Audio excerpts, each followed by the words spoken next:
എല്ലാവർക്കും current affair സീരീസിൻ്റെ പുതിയൊരു ക്ലാസ്സിലേക്ക് സ്വാഗതം. ഇന്ന് നമ്മൾ എടുക്കാൻ പോകുന്ന ക്ലാസ് എന്ന് പറഞ്ഞാൽ 75ാമത് റിപ്പബ്ലിക് ദിനാഘോഷം 2024, അതായത് 2024 നടന്ന റിപ്പബ്ലിക് ദിനാഘോഷത്തെക്കുറിച്ചുള്ള ക്ലാസ്സാണ് നമ്മൾ എടുക്കാൻ പോകുന്നത്. അപ്പം ക്ലാസ് ആദ്യമായിട്ട് കാണുന്നവരാണെങ്കിൽ മാക്സിമം സബ്സ്ക്രൈബ് ചെയ്തിട്ട് തന്നെ സബ്സ്ക്രൈബ് ചെയ്ത് ബെല്ലൈക്കൺ അമർത്തിയിട്ട് തന്നെ കാണാൻ ശ്രമിക്കുക. അതുപോലെ തന്നെ നമ്മുടെ കറണ്ട് അഫയർ സീരീസിൻ്റെ വീഡിയോസ് നമ്മൾ ഇടുന്നുണ്ട്, LDC ബേസ് ചെയ്തുള്ള സിലബസ് ചെയ്തുള്ള. അപ്പോൾ അതൊക്കെ മാക്സിമം കാണാൻ ശ്രമിക്കുക. അതൊക്കെ നമ്മുടെ പ്ലേലിസ്റ്റിൽ കയറി കാണാൻ സാധിക്കുന്നതാണ്. അപ്പോൾ നമ്മുടെ ഇന്നത്തെ ക്ലാസ് നമുക്ക് സ്റ്റാർട്ട് ചെയ്യാം. 75ാമത് റിപ്പബ്ലിക് ദിനാഘോഷം 2024. അപ്പോൾ ഈ വട്ടത്തെ 2024 75ാമത് റിപ്പബ്ലിക് ദിനാഘോഷം നമുക്ക് കുറേ പ്രത്യേകതകളുണ്ട്. എല്ലാ വർഷത്തെ റിപ്പബ്ലിക് ദിനാഘോഷങ്ങളും പ്രത്യേകതകളുണ്ട്. പക്ഷേ നമുക്ക് 75ാമത്തെ റിപ്പബ്ലിക് ദിനാഘോഷമായിട്ട് കുറച്ച് അധികം പ്രത്യേകതകളുണ്ട്, സ്പെഷ്യൽസ് ഉണ്ട്. അപ്പോൾ നമുക്ക് പഠിക്കേണ്ടതായിട്ട് അതിൽ നിന്ന് ഒരുപാട് ക്വസ്റ്റ്യൻസിന് മാർക്ക് ചോദിക്കാൻ ചാൻസ് കൂടുതലായിട്ടുള്ള ടോപ്പിക്സുകളും ഉണ്ട്. അപ്പോൾ നമുക്ക് നോക്കാം. 2024 നടന്നത് 75ാമത് റിപ്പബ്ലിക് ദിനാഘോഷമാണ്. മറക്കല്ലേ, 75ാമത് റിപ്പബ്ലിക് ദിനാഘോഷമാണ് 2024 നടന്നത്. ക്ലിയർ ആയേ? അതുപോലെ തന്നെ 75ാമത് റിപ്പബ്ലിക് ദിനാഘോഷം 2024 തീം എന്ന് പറയുന്നത് വികസിത് ഭാരത് ആൻഡ് ഭാരത് ലോക് തന്ത്ര കി മാതൃക. അപ്പം മറക്കല്ലേ, 75ാമത് റിപ്പബ്ലിക് ദിനാഘോഷത്തിൻ്റെ തീം എന്താണ്? വികസിത് ഭാരത് ആൻഡ് ഭാരത് ലോക് തന്ത്ര കി മാതൃക. ക്ലിയർ ആയേ? ഒന്നുകൂടെ പറയാം. തീമാണ് വികസിത് ഭാരത് ആൻഡ് ഭാരത് ലോക് തന്ത്ര കി മാതൃക. ക്ലിയർ ആയേ? അപ്പോൾ അടുത്തത് നമ്മൾ പഠിക്കാനുള്ളത്, അടുത്ത ചോദിക്കാൻ ചാൻസ് ഉള്ളൊരു ക്വസ്റ്റ്യൻ ആണ് മുഖ്യ അതിഥി. അതായത് നമുക്കറിയാം റിപ്പബ്ലിക് ദിനാഘോഷത്തിനും സ്വാതന്ത്ര്യ ദിനാഘോഷത്തിനും ഒക്കെ പുറത്തുള്ള രാജ്യങ്ങളിലുള്ള പ്രസിഡന്റുമാർ, പ്രധാനമന്ത്രിമാരൊക്കെ നമ്മുടെ രാജ്യത്തെ അതിഥികളായിട്ട് വരും. അപ്പോൾ ഈ വട്ടത്തെ 75ാമത് റിപ്പബ്ലിക് ദിനാഘോഷത്തിൻ്റെ മുഖ്യ അതിഥിയായിട്ട് വന്നത് ഇമ്മാനുവൽ മാക്രോൺ ആണ്. അതായത് ഫ്രഞ്ച് പ്രസിഡന്റായ ഇമ്മാനുവൽ മാക്രോൺ ആണ് 75ാമത് റിപ്പബ്ലിക് ദിനാഘോഷത്തിൻ്റെ മുഖ്യ അതിഥി ആയത്. ക്ലിയർ ആയേ? അടുത്തത് 75ാം റിപ്പബ്ലിക് ദിനാഘോഷത്തിൻ്റെ ഭാഗമായി പുറത്തിറങ്ങിയ നാണയമാണ് 75 രൂപ നാണയം. പഠിക്കാൻ എളുപ്പമുണ്ട്. 75ാമത് റിപ്പബ്ലിക് ദിനാഘോഷത്തിന് പുറത്തിറങ്ങിയ നാണയം ഏതാണ്? 75 രൂപ നാണയം. 75 രൂപ നാണയം. ക്ലിയർ ആയേ? അതുപോലെ തന്നെ 75ാം റിപ്പബ്ലിക് ദിനാഘോഷത്തിൻ്റെ ഭാഗമായി സ്റ്റാമ്പും പുറത്തിറക്കി. അപ്പോൾ 75 രൂപ നാണയവും അതിൻ്റെ ദിനാഘോഷത്തിൻ്റെ ഭാഗമായി സ്റ്റാമ്പും പുറത്തിറക്കിയിട്ടുണ്ട്. ക്ലിയർ ആയി? അത്രയും ക്ലിയർ ആയി? അപ്പോൾ മുഖ്യ അതിഥി ആരായിരുന്നു? Emmanuel Macron. ഫ്രഞ്ച് പ്രസിഡന്റായ ഇമ്മാനുവൽ മാക്രോൺ ആണ് മുഖ്യ അതിഥിയായിട്ട് വന്നത്. 75 രൂപ നാണയം പുറത്തിറക്കി, അതുപോലെ തന്നെ സ്റ്റാമ്പും പുറത്തിറക്കി. അതുപോലെ തന്നെ 2024 റിപ്പബ്ലിക് ദിനാഘോഷത്തിലെ ഇനി നമുക്ക് പഠിക്കേണ്ടത് വളരെ ഇമ്പോർട്ടൻറ്റുമാണ്. നമ്മളുടെ PSC പരീക്ഷയിൽ ചോദിക്കാൻ ചാൻസ് കൂടിയ ടോപ്പിക്കുമാണ് നമ്മൾ പഠിക്കാൻ പോകുന്നത്. അതായത് ഇതിൽ നിന്നൊരു മാർക്ക് ഷുവറായിട്ട് ചോദിക്കാൻ ചാൻസ് വളരെയധികം 90% കൂടുതലാണ്. അപ്പം നമുക്ക് നോക്കാം. 2024 75ാം റിപ്പബ്ലിക് ദിനാഘോഷത്തിലെ മലയാളി വനിതകൾ. അപ്പം നമ്മുടെ മലയാളി വനിതകൾ കുറച്ച് പരേഡിനൊക്കെ ലീഡ് ചെയ്തിട്ടുണ്ട്, അതായത് റിപ്പബ്ലിക് ദിനാഘോഷത്തിൽ. അപ്പം അങ്ങനെ ലീഡ് ചെയ്യുമ്പം നമ്മുടെ മലയാളി വനിതകളായതുകൊണ്ട് തന്നെ നമുക്ക് നമ്മുടെ PSC എക്സാമിന് ചോദിക്കാൻ വളരെയധികം ചാൻസ് കൂടുതലാണ്. ഞാൻ പറഞ്ഞല്ലോ, 90% മേളിലാണ് ചാൻസ് കൂടുതൽ. അപ്പം നമുക്ക് ഏതൊക്കെ വനിതകൾ ഏതൊക്കെ ഇതിനെ ലീഡ് ചെയ്താണെന്ന് നോക്കാം. റിപ്പബ്ലിക് ദിന പരേഡിൽ നേവി കണ്ടിൻജന്റ് സംഘത്തിൻ്റെ പ്ലാറ്റൂൺ കമാൻഡറായ ആദ്യ മലയാളി വനിതയാണ് H ദേവിക. ഇമ്പോർട്ടൻ്റ് ആണ്, വളരെ ഇമ്പോർട്ടൻ്റ് ആണ്. ഒരു മാർക്ക് ഉറപ്പിച്ചു. അതായത് റിപ്പബ്ലിക് ദിന പരേഡിൽ നേവി കണ്ടിൻജന്റ് സംഘത്തിൻ്റെ പ്ലാറ്റൂൺ കമാൻഡർ. പ്ലാറ്റൂൺ എന്ന് പറഞ്ഞാൽ അതിൻ്റെ തന്നെ ഒരു സംഘമാണ്, ഒരു ട്രൂപ്പോ ഒരു സംഘമോ അവരുടെ തന്നെ ഒരു വിഭാഗമാണ്. അപ്പോൾ ആ പ്ലാറ്റൂണിൻ്റെ കമാൻഡറായ ആദ്യ മലയാളി വനിതയാണ് H ദേവിക. മറക്കല്ലേ. അപ്പോൾ ഒന്നുകൂടെ പറയാം. റിപ്പബ്ലിക് ദിന പരേഡിൽ നേവി കണ്ടിൻജന്റ്, അപ്പോൾ ഏതിൻ്റെയാണ്? നേവി കണ്ടിൻജന്റ് സംഘത്തിൻ്റെ പ്ലാറ്റൂൺ കമാൻഡറായ ആദ്യ മലയാളി വനിതയാണ് H ദേവിക. ക്ലിയർ ആയ? H ദേവിക. അടുത്തത് ഡൽഹി പോലീസിനെ നയിച്ച മലയാളി വനിത. അപ്പം ശ്വേത കെ സുഗതൻ. അപ്പം ഡൽഹി പോലീസിനെ നയിച്ച മലയാളി വനിത ആരാണ്? ശ്വേത കെ സുഗതൻ. അപ്പം ഡൽഹി പോലീസിനെ നയിച്ച മലയാളി വനിത ആരാണ്? ശ്വേത കെ സുഗതൻ. അപ്പം അടുത്തത് CRPFനെ നയിച്ച മലയാളി വനിതയാണ് മേഘ നായർ. അപ്പം ഞാൻ ഒന്നുകൂടെ പറയാം, ഇത് വളരെ ഇമ്പോർട്ടൻ്റ് ആണ്. റിപ്പബ്ലിക് ദിന പരേഡിൽ നേവി കണ്ടിൻജന്റ് സംഘത്തിൻ്റെ പ്ലാറ്റൂൺ കമാൻഡറായ ആദ്യ മലയാളി വനിത ആരാണ്? എച്ച് ദേവിക. അതുപോലെ തന്നെ ഡൽഹി പോലീസിനെ നയിച്ച മലയാളി വനിത ശ്വേത കെ സുഗതൻ. അപ്പോൾ ഡൽഹി പോലീസിനെ നയിച്ച മലയാളി വനിത ആരാണ്? ശ്വേത കെ സുഗതൻ. അതുപോലെ തന്നെ CRPFനെ നയിച്ച മലയാളി വനിത മേഘ നായർ. അപ്പോൾ മേഘ നായർ ആരാണ്? CRPFനെ പരേഡിൽ നയിച്ച മലയാളി വനിതയാണ് മേഘ നായർ. ഇത്രയും ഈ 3 മലയാളികളുടെ പേര് നിങ്ങൾ തറവായിട്ട് പഠിച്ചു വെച്ചു. ഇതിൽ നിന്നും ഒരു മാർക്ക് ഷുവറായിട്ടും ചോദിക്കാൻ ചാൻസ് കൂടുതലാണ്. അപ്പോൾ നമുക്ക് അടുത്തതിലോട്ട് പോവാം. അടുത്തത് നമ്മൾ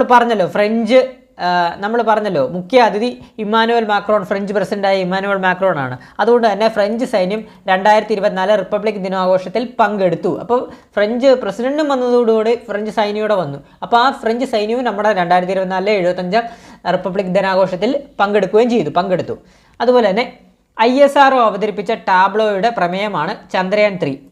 അപ്പോൾ അപ്പോൾ ടാബ്ലോ എന്താണെന്ന് അറിയണം. ടാബ്ലോ എന്ന് പറഞ്ഞാൽ ഇത്രയേ ഉള്ളൂ, നിശ്ചല ദൃശ്യമാണ്. നമ്മൾ ഈ പരേഡ് കാണത്തില്ല, നിശ്ചല ദൃശ്യം ഇങ്ങനെ പോകുന്നത് നമ്മൾ കണ്ടിട്ടുണ്ടല്ലോ. റിപ്പബ്ലിക് ദിനാഘോഷത്തിൻ്റെ ഭാഗമായിട്ട് ഇങ്ങനെ പരേഡിൽ ഇങ്ങനെ നമ്മൾ കാണികളും അവരെല്ലാം അഭിസംബോധന ചെയ്തുകൊണ്ട് ഇങ്ങനെ പരേഡുകൾ പോകുന്നില്ല. അപ്പോൾ ഓരോ നിശ്ചല ദൃശ്യങ്ങളും വരത്തില്ലേ, അതാണ് ഈ ടാബ്ലോ എന്ന് പറയുന്നത്. അപ്പം ഓരോ വിഭാഗങ്ങൾ ടാബ്ലോ അവതരിപ്പിക്കും. അപ്പോൾ നമ്മുടെ ISRO അവതരിപ്പിച്ച ടാബ്ലോയുടെ പ്രമേയമാണ് ചന്ദ്രയാൻ 3. അപ്പോൾ ISRO അവതരിപ്പിച്ച ടാബ്ലോയുടെ പ്രമേയമാണ് ചന്ദ്രയാൻ 3 ആയിട്ട് വരുന്നത്. അതുപോലെ തന്നെ ചന്ദ്രയാൻ 3യെ കൂടാതെ തന്നെ ആദിത്യ L1, അതുപോലെ തന്നെ LV-M3 അതുപോലെ തന്നെ ഗഗൻയാൻ, ഭാരതീയ അന്തരീക്ഷ സ്റ്റേഷൻ എന്നിവയും ഇതിലുണ്ടായിരുന്നു. അപ്പോൾ ഒന്നുകൂടെ പറയാം, ISRO അവതരിപ്പിച്ച ടാബ്ലോയുടെ പ്രമേയമാണ് ചന്ദ്രയാൻ 3. അതുപോലെ തന്നെ ചന്ദ്രയാൻ 3യെ കൂടാതെ തന്നെ പ്രമേയം ചന്ദ്രയാൻ 3 ആണെങ്കിലും അതുകൂടാതെ തന്നെ ആദിത്യ L1, LV-M3, ഗഗൻയാൻ, ഭാരതീയ അന്തരീക്ഷ സ്റ്റേഷൻ എന്നിവയും ഇതിൽ ഉണ്ടായിരുന്നു. ക്ലിയറായി? ISROയുടെ ടാബ്ലോയിൽ ഉണ്ടായിരുന്നു. അപ്പോൾ മെയിനായിട്ടുള്ള പ്രമേയം ചന്ദ്രയാൻ 3 ആണ്. ക്ലിയറായി? അടുത്ത ടാബ്ലോ ആണ് നമ്മൾ പറയാൻ പോകുന്നത്. വിദേശകാര്യ മന്ത്രാലയം അവതരിപ്പിച്ച ടാബ്ലോ. അപ്പോൾ വിദേശകാര്യ മന്ത്രാലയം അവതരിപ്പിച്ച ടാബ്ലോ ആണ് G20 ഉച്ചകോടിയുടെ വിജയം. അതായത് നമുക്കറിയാം 2023 G20 ഉച്ചകോടി നമ്മുടെ ഇന്ത്യയിൽ വെച്ച് നടന്നിരുന്നു. വളരെ വിജയകരമായിട്ടാണ് അത് പൂർത്തീകരിച്ചത്.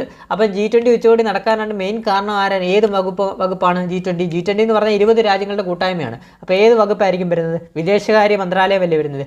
ആ രീതി വെച്ച് ആലോചിച്ചോ. വിദേശകാര്യ മന്ത്രാലയം അവതരിപ്പിച്ച ടാബ്ലോയാണ് G20 ഉച്ചകോടിയുടെ വിജയം. അപ്പോൾ വിദേശകാര്യ മന്ത്രാലയം അവതരിപ്പിച്ച ടാബ്ലോ ഏതാണ്?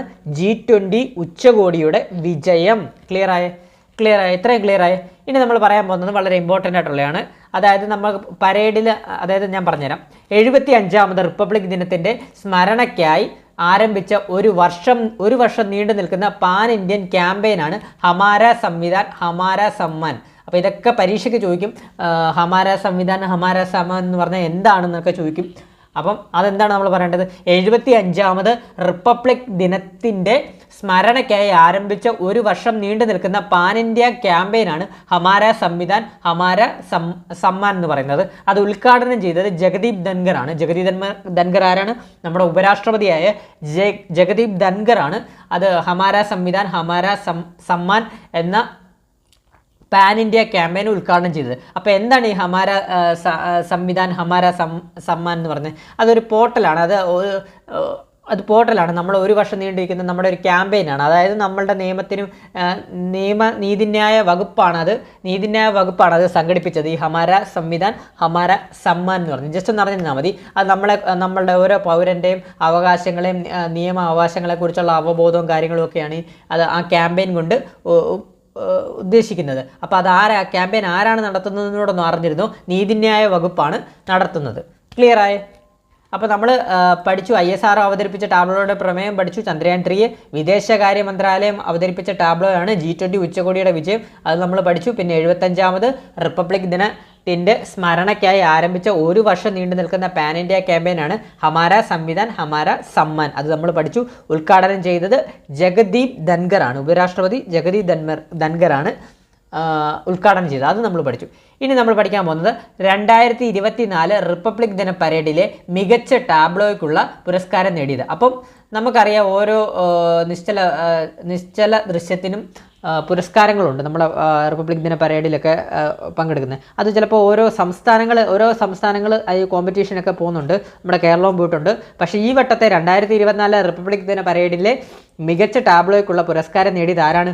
ഒഡീഷയാണ് മികച്ച ടാബ്ലോയ്ക്കുള്ള 2024 റിപ്പബ്ലിക് ദിന പരേഡിലെ 75 റിപ്പബ്ലിക് ദിന ആഘോഷ പരേഡിലെ മികച്ച ടാബ്ലോയ്ക്കുള്ള പുരസ്കാരം നേടിയത് ഒഡീഷയാണ്. അപ്പോൾ ഒഡീഷയാണ് 1ാം സ്ഥാനം നേടിയത്. അപ്പോൾ അവരുടെ തീം എന്തായിരുന്നു? അവരുടെ നിശ്ചല ദൃശ്യം എന്തായിരുന്നു? Woman empowerment in Viksit Bharat. അപ്പോൾ അവരുടെ ടാബ്ലോ എന്ന് പറയുന്നത്, അവരുടെ നിശ്ചല ദൃശ്യം എന്ന് പറയുന്നത് woman empowerment in Viksit Bharat ആയിരുന്നു. ഒഡീഷയാണ് ഫസ്റ്റ് പ്രൈസ് നേടിയത്. 2ാം സ്ഥാനം നേടിയത് ഗുജറാത്താണ്.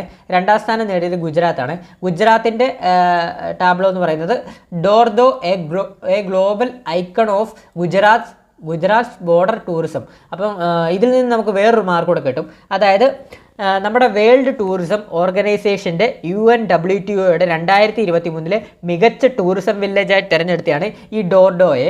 അതുകൊണ്ട് തന്നെയാണ് ഈ ഡോർഡോയെ ഗുജറാത്ത് അവരുടെ ടാബ്ലോ അഥവാ നിശ്ചല ദൃശ്യമായിട്ട് പരേഡിൽ അവതരിപ്പിച്ചത്. അപ്പോൾ 2ാം സ്ഥാനം ഗുജറാത്തിനാണ്. അപ്പോൾ ഗുജറാത്തിനാണ് 2ാം സ്ഥാനം. അവർ അവതരിപ്പിച്ച ടാബ്ലോയുടെ പേരെന്താണ്? Dhordo a global icon of Gujarat's border tourism. അപ്പം ഡോർഡോ എന്താണ് നമ്മൾ പഠിച്ചു. ഡോർഡോയുടെ പ്രത്യേകത എന്താണ്? അവിടെ നിന്ന് ഒരു മാർക്ക് കിട്ടും. അപ്പം ഡോർഡോയുടെ പ്രത്യേകത എന്താണ് നമ്മൾ ഓൾറെഡി പറഞ്ഞാണ്. വേൾഡ് ടൂറിസം ഓർഗനൈസേഷൻ്റെ 2023 മികച്ച ടൂറിസം വില്ലേജായി ഡോർഡോയെ തിരഞ്ഞെടുത്തു. അപ്പോൾ ഡോർഡോ ഇമ്പോർട്ടൻ്റ് ആണ്. അപ്പം വേൾഡ് ടൂറിസം ഓർഗനൈസേഷൻ്റെ UNWTOയുടെ 2023 മികച്ച ടൂറിസം വില്ലേജാണ് ഡോർഡോ. ഗുജറാത്തിലെ ഡോർഡോ ഓർത്ത് വെച്ചോ. അത് പരീക്ഷയ്ക്ക് ചോദിക്കാൻ ചാൻസ് കൂടുതലാണ്. അതുപോലെ ജസ്റ്റ് എന്ന് പറഞ്ഞിരുന്നു 3ാം സ്ഥാനം തമിഴ്നാടാണ്. അവരുടെ ടാബ്ലോ എന്ന് പറയുന്നത്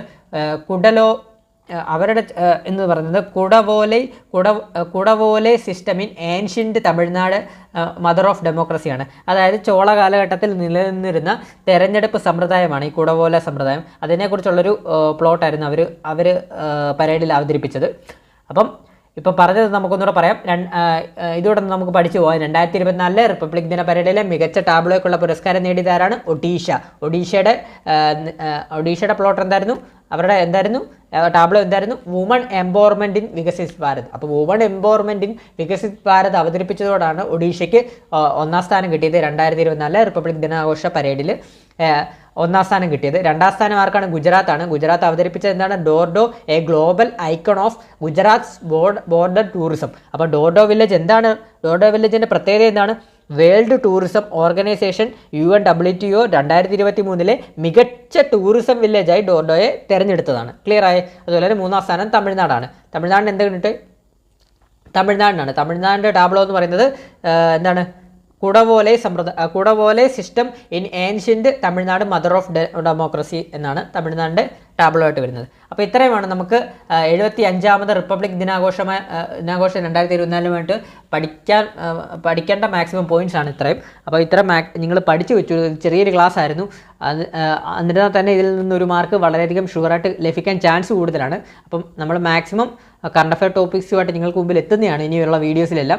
അപ്പോൾ ഇതൊന്ന് ജസ്റ്റ് പഠിച്ചു വെച്ചു. റിപ്പബ്ലിക് ദിനാഘോഷം നമ്മുടെ ഈ തൊട്ട് കഴിഞ്ഞില്ലേ, 2024 കഴിഞ്ഞില്ലേ. അപ്പം ഇനി വരുന്ന LDC പോലുള്ള എക്സാംസിനെല്ലാം ഏത് എക്സാംസിനും ചോദിക്കാൻ ചാൻസ് കൂടുതലാണ് ഈ 2024 75ാമത് റിപ്പബ്ലിക് ദിനാഘോഷം. 75ാമത് തന്നെയാണ് നമ്മൾ ഈ സ്പെഷ്യാലിറ്റീസും ഉള്ളതുകൊണ്ട് ഇതിൽ നിന്ന് ഒരു മാർക്ക് വളരെ ഷുവറായിട്ട് ചോദിക്കാൻ വളരെയധികം ചാൻസ് കൂടുതലാണ്. അപ്പോൾ മാക്സിമം നിങ്ങളിത് പഠിക്കുക.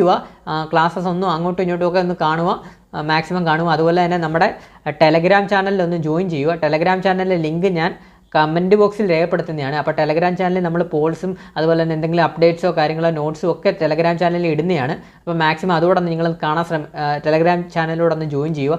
അതുപോലെ തന്നെ നിങ്ങൾ വീഡിയോക്ക് ഒന്ന് ലൈക്ക് ചെയ്തുകൂടെ ഒന്ന് സപ്പോർട്ട് ചെയ്യുക. മാക്സിമം ആൾക്കാർ ലൈക്ക് ചെയ്യുക. നിങ്ങളെ സപ്പോർട്ട് ലൈക്കിലൂടെയാണ് അറിയിക്കേണ്ടത്. മാക്സിമം നിങ്ങൾ ലൈക്ക് ചെയ്യുക. അതുപോലെ തന്നെ അഭിപ്രായങ്ങൾ കമൻറ്റ് ചെയ്യുക. അതുപോലെ തന്നെ വീഡിയോ മറ്റുള്ളവർക്കൂടെ ഷെയർ ചെയ്ത് കൊടുക്കുക, പഠിക്കുന്ന കൂട്ടുകാർക്കൂടെ. അതുപോലെ തന്നെ വീഡിയോ ആദ്യമായിട്ട് കാണുന്ന കൂട്ടുകാരുണ്ടെങ്കിൽ മാക്സിമം എന്താണ് ചെയ്യേണ്ടത്? സബ്സ്ക്രൈബ് ചെയ്ത് ബെല്ലൈക്കൺ അമർത്തിയിട്ട് തന്നെ മാക്സിമം കാണാൻ ശ്രമിക്കുക. അപ്പം പുതിയൊരു വീഡിയോയുമായിട്ട് കറണ്ട് അഫെയർ സീരീസിൻ്റെ പുതിയൊരു വീഡിയോയുമായിട്ട് നമ്മൾ ഉടനെ തന്നെ എത്തുന്നതാണ്. കറണ്ട് അഫെയർ പോലെ അതുപോലെ തന്നെ നമ്മൾ സുപ്രധാന നിയമത്തിൻ്റെ അടുത്തൊരു ക്ലാസ്സിലൂടെ ഉടനെ തന്നെ ഇടുന്നതാണ്. അപ്പം മാക്സിമം നിങ്ങൾ സപ്പോർട്ട് ചെയ്യുക നമ്മളെ. അപ്പോൾ മാക്സിമം നിങ്ങൾ സപ്പോർട്ട് ചെയ്ത് തന്നെ നമ്മുടെ വീഡിയോക്ക് ലൈക്ക് ചെയ്യുക, കമൻറ്റ് ചെയ്യുക, അതുപോലെ തന്നെ സബ്സ്ക്രൈബ് ചെയ്യുക. അഭിപ്രായങ്ങൾ കമൻറ്റ് ചെയ്യുക, ഷെയർ ചെയ്യുക. അപ്പോൾ താങ്ക് യു ഓൾ.